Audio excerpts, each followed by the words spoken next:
Apakah ada ulama yang masih memperdebatkan hukum bank?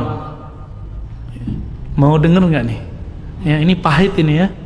Ini berat tapi saya wajib menyampaikannya. Ada yang lulusan Al-Azhar nggak? Ada yang pernah ke Mesir nggak? Di Mesir ada Darul Ifta. Darul Ifta itu lebih kuat daripada MUI karena MUI cuma kumpulan ormas. Fatwanya hanya bersifat himbauan. Tapi Darul Ifta itu langsung diakui oleh negara.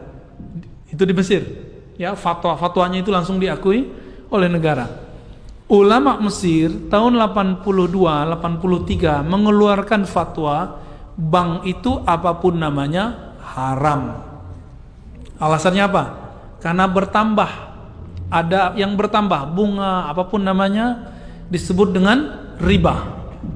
Tapi Syekh Tontowi di tahun 87, 88, 89 mengeluarkan pendapat baru, boleh, tapi pendapat pribadi. Akhirnya di tahun 90-an, 2000-an, ulama-ulama Darul Ifta dan ulama-ulama Azhar kemudian mengkaji kembali. Hasilnya tahun 2003 Darul Ifta Mesir menfatwakan bahwa bank itu halal. Gimana itu? Wah, Ustadz ini liberal lagi nih. Kalau aneh liberal, maka Al-Azhar liberal. Ada yang berani bilang Azhar liberal? Ya. Darul Ifta liberal, ada yang berani bilang itu. Nah, liberal itu bukan itu. Liberal itu yang ngomong agamanya nggak pakai kaidah, itu baru liberal namanya. Ya. Apa itu liberal? Yang ngomong agama nggak pakai kaidah. Kaidahnya tak berkaidah gitu. Ulama Darul Ifta itu rata-rata ulama Azhar semua. Apa fatwa mereka? Bank itu sudah kami kaji lama, maka kami merevisi fatwa yang tahun 80-an itu. Jadi di kalangan ulama sendiri ada revisi. Masa yang bukan ulama maksain ulama?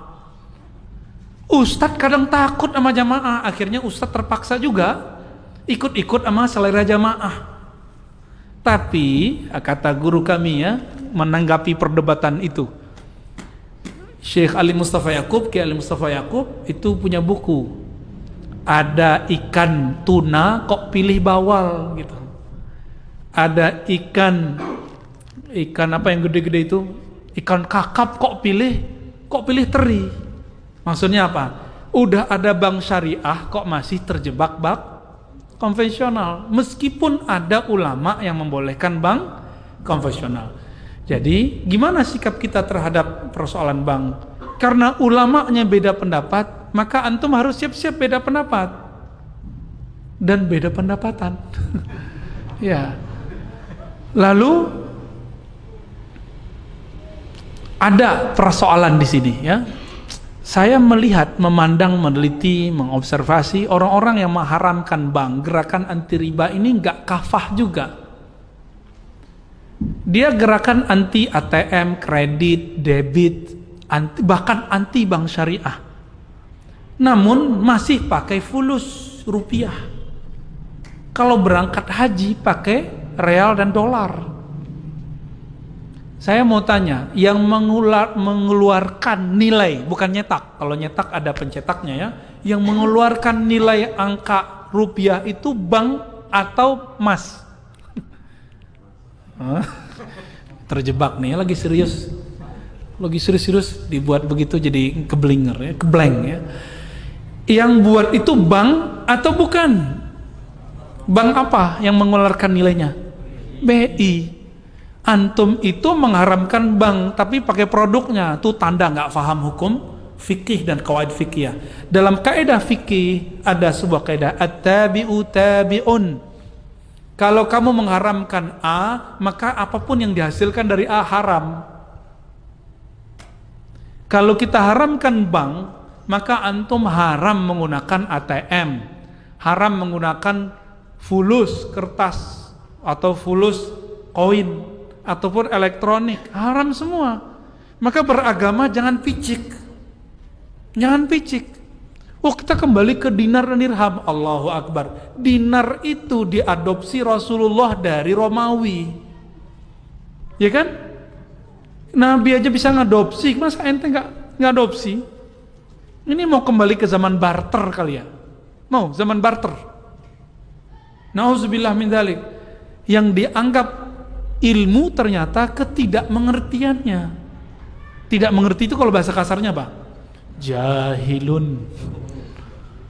Tapi kita nggak pakai ya, walaupun sebenarnya begitu.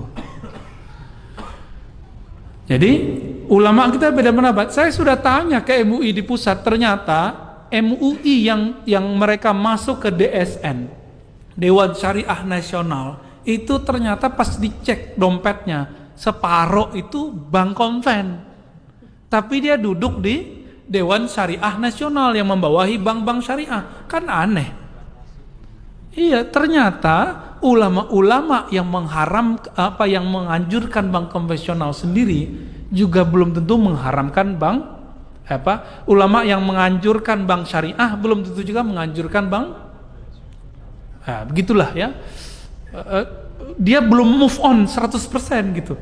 Seandainya Indonesia ulamanya serius, ayo kita bareng-bareng tinggalkan bank syariah, bank konvensional. Hancur juga tuh.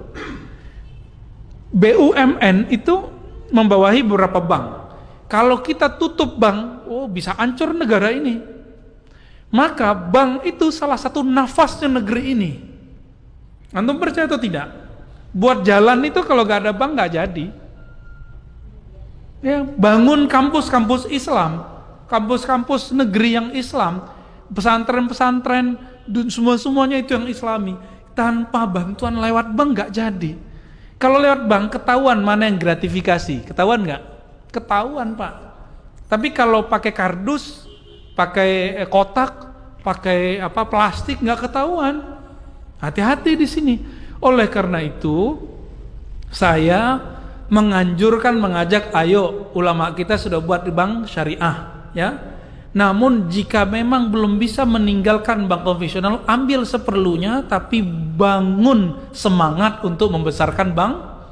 Ustadz kok pelin-pelan? Bukan pelin-pelan, kan antum aja yang belum move on ya. Saya udah 10 tahun sebelumnya saya nggak pernah pakai bank konven, tapi karena dapat fatwa dari ulama Darul Ifta itu berani lagi terima beasiswa lewat BNI. Ya, habis itu lewat Mandiri, habis itu lewat apa gitu. Ya, akhirnya kata imam-imam kita di Darul Ifta itu, masyayikh kita, siapa yang terkena perdebatan ini, faliyat yuqallid man abaha. Kalau kamu terjebak dalam satu ini, maka ikutilah ulama yang membolehkannya, biar hatinya tenang. Ini masuk ke khilafiyah. Kenapa dia khilafiyah? Karena bank tidak ada di Quran, tidak ada di sunnah, tidak ada ijma, tidak ada di. Tapi kalau riba ada di Quran, ada di sunnah, ada di ijma, ada di qiyas. Mengharamkan riba wajib. Menghalalkan riba diperdebatkan. Sampai kiamat gak selesai. Jangan paksa orang deh ya. Jangan paksa orang. Ini ambiguitas orang-orang yang anti bank. Kok masih pakai duit? Jangan pakai duit baru antum itu pas gerakan anti ribawinya. Ya. Kira-kira begitu.